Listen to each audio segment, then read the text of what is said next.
Welcome to another episode of the Bad Ideas Garage. It's Steven. I'm here with my pal, Gary Husher. Gary, what are we in right now? We are in a 1984 normally aspirated 300ZX. I've been the original owner of this, and it's a little over 206,000 miles on this, and it's been a wonderful car. It's a fast ride, well, for its time, because it's really only 185 horsepower. And even though I am a millennial, I do know how to drive a manual transmission, so I'm going to be very easy on it, and this is your pride and joy. And this is actually one of the cars that got me into cars way back in the day. Well, to add some color to that story is I also have a Steven in my life. My son of the same age is named Steven. And the fun thing of that is I would take both these guys when they were little and we'd go to Beaver games. And this Steven here has a lot of early experiences having fun in this car. I like to think in some ways it might have helped launch him into an auto career. Who knows? Who knows? I'm on my way to stardom. I'm going to go very easy on the car today, but we're going to give an idea about what it's like to drive. Remember, it needs gas. Yeah, this... It is cold-blooded and it likes to drink. So you have to give it more than you think you need. Oh, there he is. Okay. There you got the spot. And like very unmillennial like, you actually know how to run one of those. I would not expect anything less. Yeah, you have to really... Oh, that gas pedal is not happy. No, it is not. It likes to have gas. I've never driven anything like this. I mean, this is you know, it's a sports car. It's an actual sports car, and this steering is really heavy, and so is that gas pedal. Yeah. Oh, there it goes. Okay. Yeah, you have to put your foot. Yeah, well, the funny thing about this car is you wouldn't think of it, but it's heavy. It's at 3,725 pounds. Okay, I'm gonna put the power windows. Look at this. Oh yes, yes. This has a 3-liter V6, right? Yep. Naturally aspirated. It has added very little to it to change it. The exhaust system has been changed. It had a 1 3/4 inch exit tailpipe. It's now a 3-inch exit, so it breathes a little better that way. I added an electronic ignition. It did not have that before. Added a fire coil and bigger spark wires, an engine transmission cooler, some of these sort of little things that were just fun to do. Okay, we're gonna let these cars go by because it's not my car, and I'm going to treat it really nicely. But it's okay. It can, it likes to go, and it likes to go faster, and it's okay. It's made to do that. Okay, gentle into second. The power band of second and third are really wide, so you really can't do it wrong.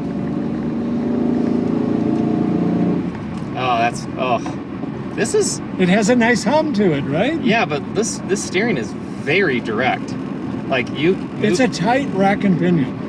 You move this just a little bit. You move it an 1/8 of an inch and you move 3 feet. And it's a 5-speed. Yes, indeed. Okay, there's a 5th gear there. That's good. I just didn't put somewhere. You can't see it, but the shifter knob is different. It's an Italian Momo wood shifter knob. It had this really crazy shifter knob that came up to about here was the height of it. Oh yeah. It was really ridiculous. So a hacksaw fixed that. and then I added a very nice wood shifting knob. And I put it at a slight angle because, you sit with your arm coming out at a slight angle. So you notice the knob is slightly offset. It's notchy. Yeah, this is, okay, so that's really notchy. Trying to do... There it goes. Okay, so you have to do the rev match downshifts. Yes, it cares about that. Okay. Synchro mesh was still early. Yeah, the clutch is like right engaged right off the floor. There's not a lot of play. It's either in or out. Oh, this is amazing. This is like all my childhood dreams coming true, because the last time that I was in this car was probably when I was what? What do you think? 5th grade, 6th grade, 7th grade? That was the zone, I think. Something like that. Okay. Give it a little bit of beans here.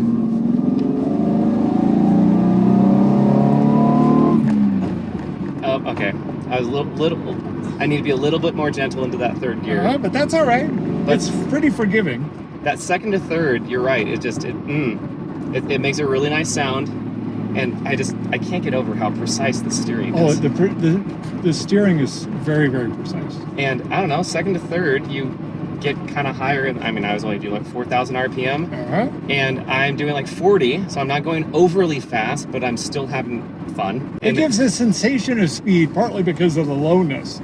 You know, we're pretty low to the ground. Everybody we see, like that guy on a motorcycle going by, well, he's way taller than us. Yeah.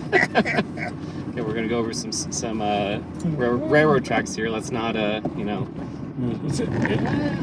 Oh, that's easy, silly. Yeah, no problem. Okay, rough match, third gear. I think you got it. Oh, the V6 just makes such a... It has a nice hum. 3,000 RPM. All right, so that was flooring it at about 60 miles an hour. Nice sweeping big turn. Oh, it won. Okay. It wants to go. Around the turn, I wasn't giving it any throttle, but it wants a little bit of throttle there. It really hangs on tight in a turn. It has very good tracking. I can't get over it, just how... It's super sensitive. It feels like there's a little vibration that's coming. There is. It's a car that has 206,000 miles on it, so probably for the last 44 years, it probably has, you know, maybe hit a curb or perhaps. 5 or maybe a cattle guard, you know. But yeah, I mean, you only feel that when you're doing over about 60. Yeah. I see. Okay, that's getting better. Gosh, you gotta put your foot really into that. That's why I say you gotta give it. Here's your turn. Oh, okay. But you can turn it at this speed; it won't roll. Yeah. Okay. Oh my gosh! See, it hangs on tight.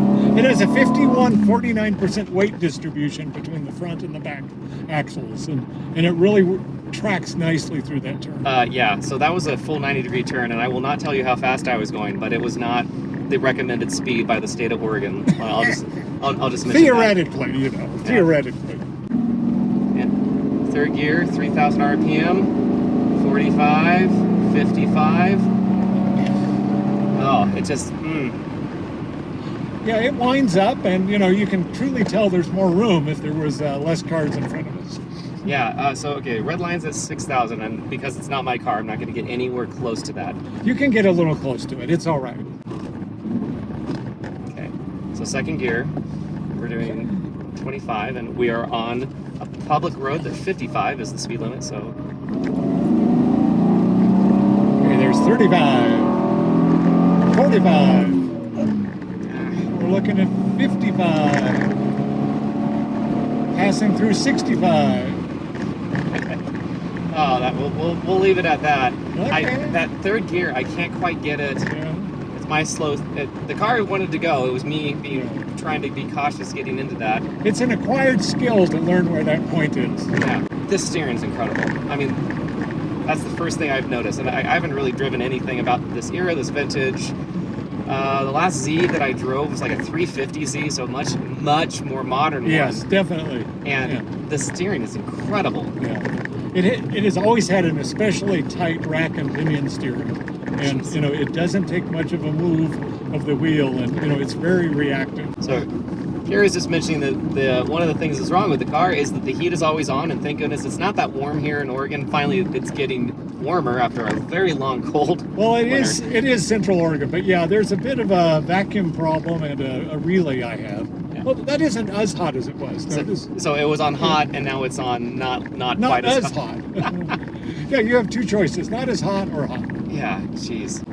So we're just driving some of the back roads, and it's just the steering in this thing is amazing. It doesn't really matter if I'm doing 40 like I'm doing now, or I'm doing 65 like I was. This thing is just a freaking joy to drive.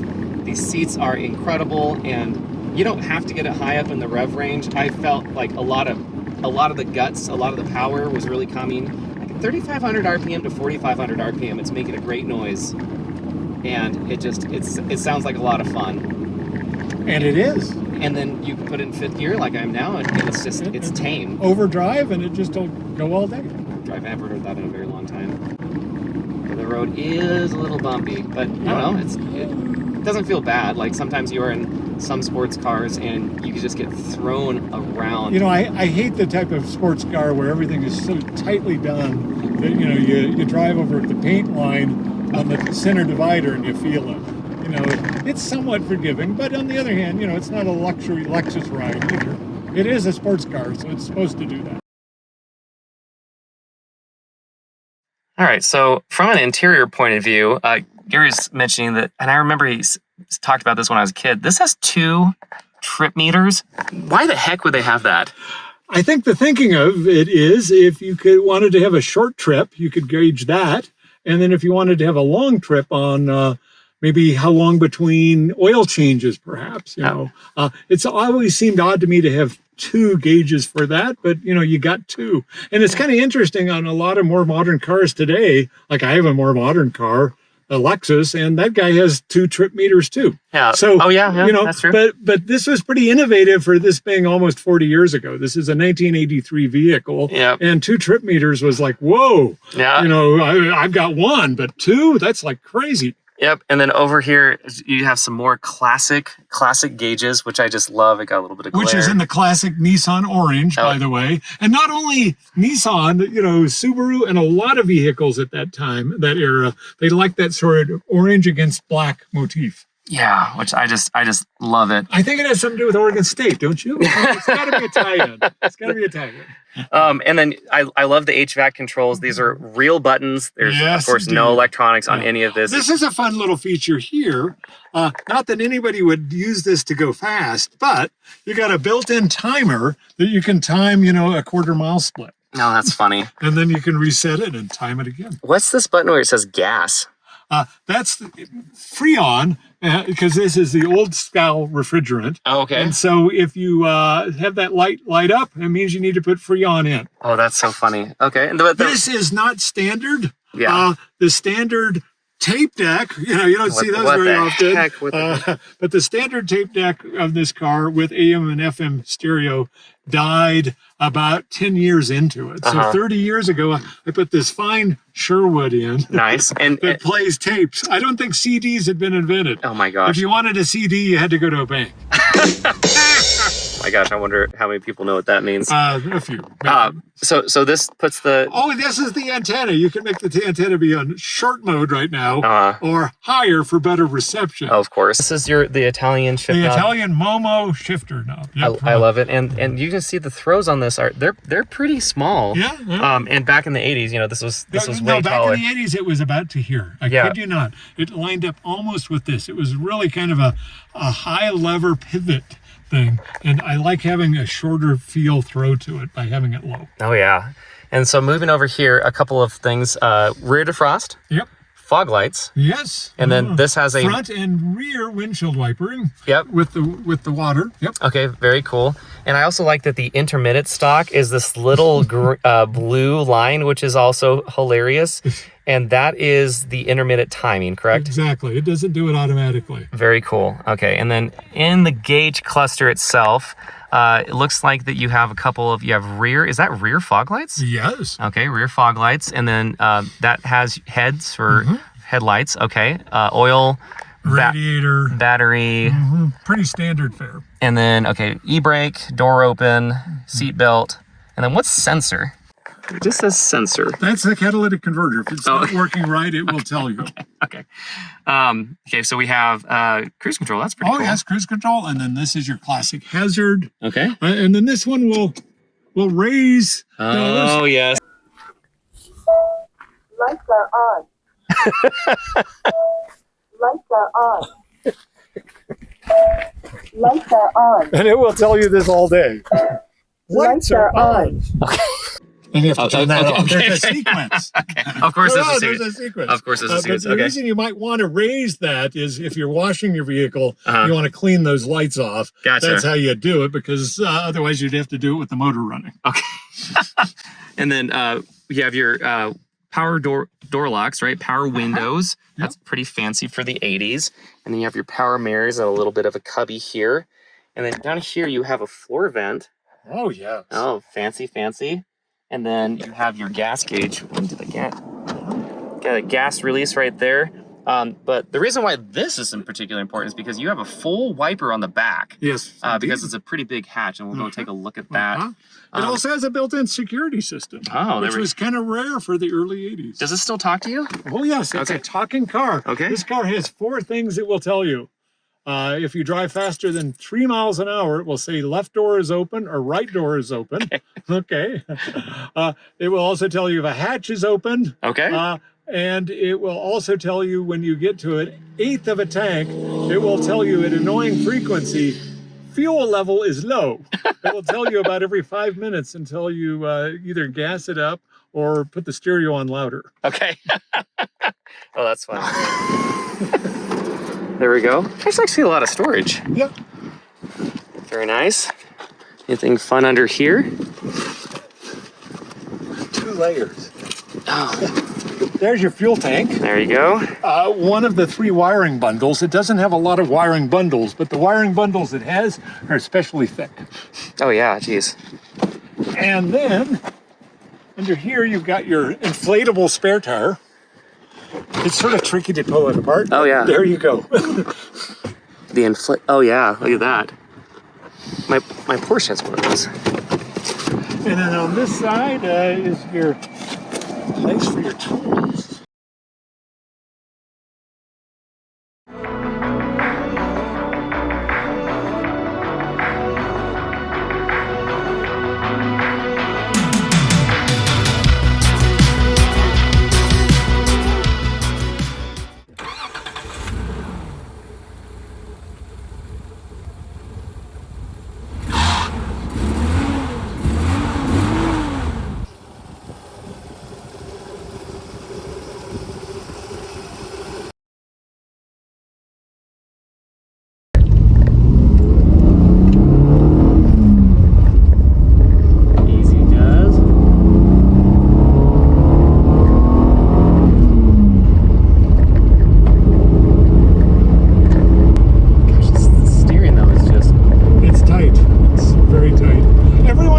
This car talks about how precise and how tight that steering is. Yeah, and these roads are, I mean, I have to be in half the lane, and I have to also drive it quickly. I have to drive it. It's just, yeah. I like how the speedometer goes to 145. Yeah. Now, in my younger years, when I was crazier and, did more fun things, and when it was new, it's possible you can get to 130 on it. Possible. Theoretically. Yeah, theoretically. I'm not saying that I would ever drive it at 130, but it wouldn't be the first time it has been that fast. However, it would be the first time in quite a few decades, because one of the things this car has is a dual airbag system, and the dual airbag system is Steve and me. Other than those 2 airbags, there's not an airbag in here. So pretty much this belt around my neck and my waist is the only safety device you got. Ceremonial. Well, you also have the voice telling you that your lights are on. That's true. That's always helpful. Well, you also have about, 5 feet of crush zone up front. Do we get to reveal now about what you're doing with the video, or is that going to be a secret? I think that's your part, right? Cool.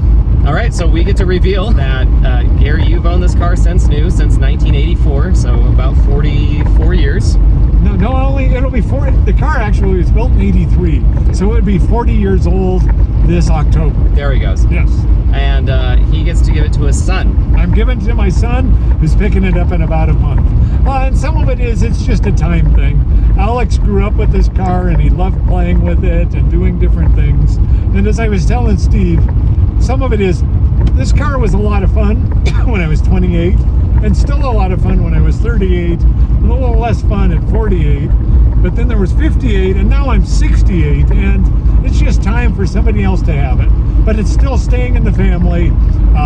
We have some tight exclusionary contracts with Alex and I. All right, maybe a handshake.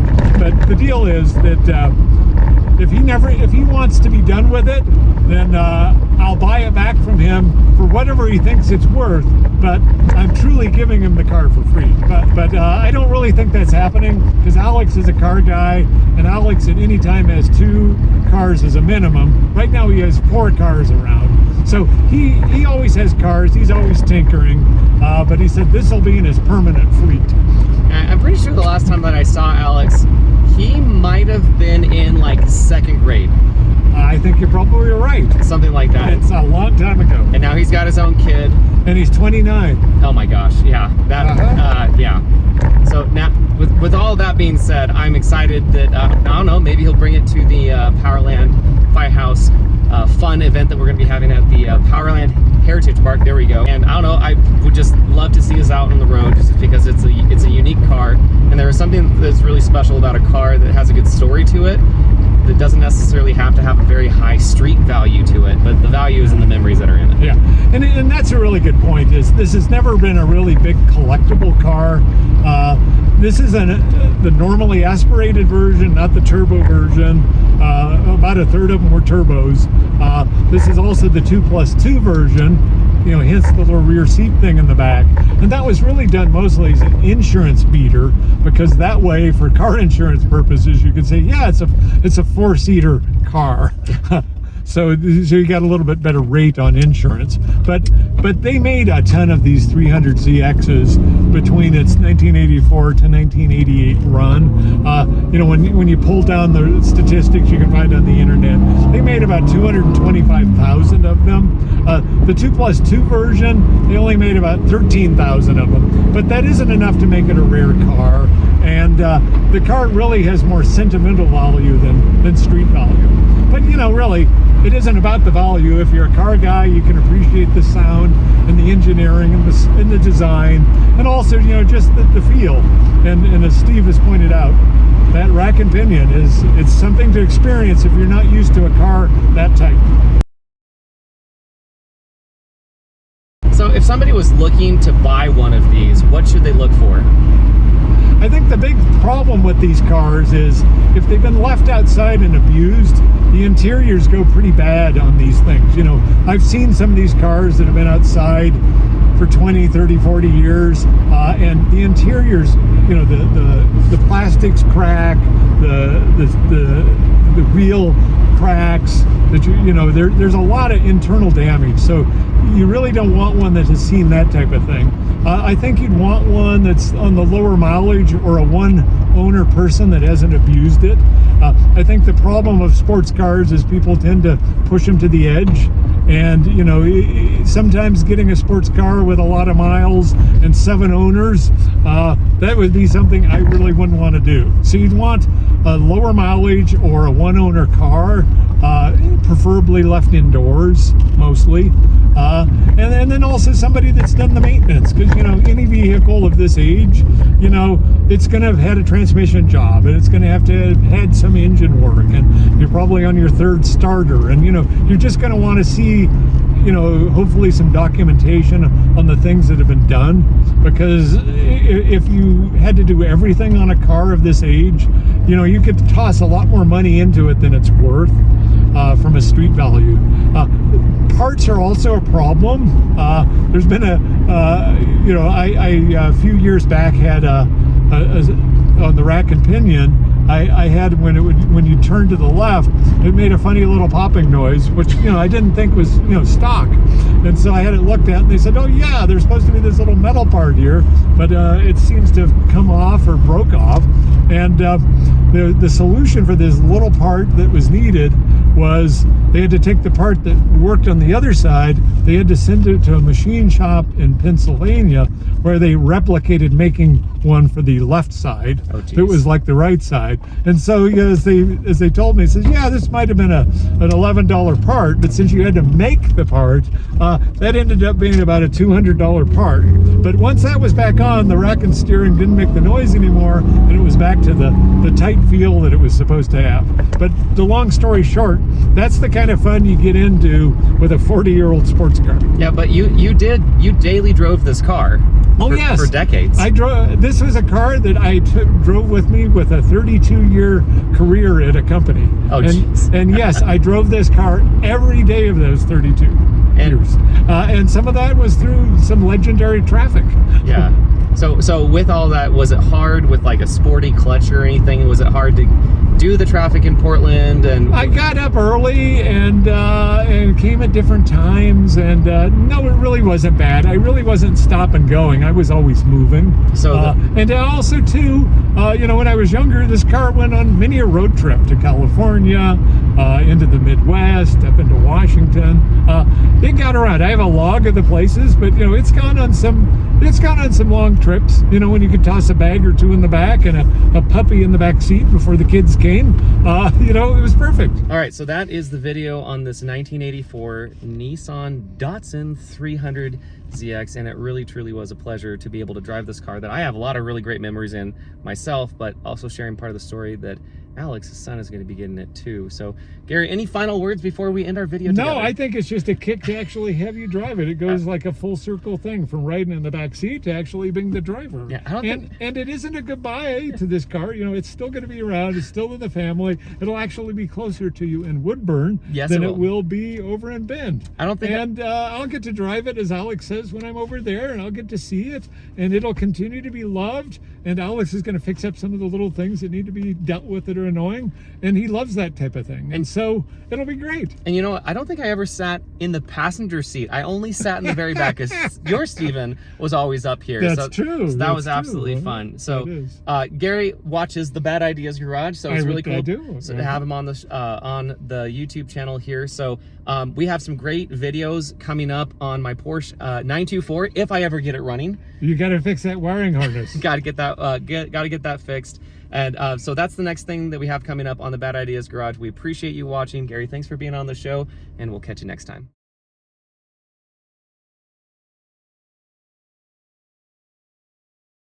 Will this work? Oh. Thank you for the chime.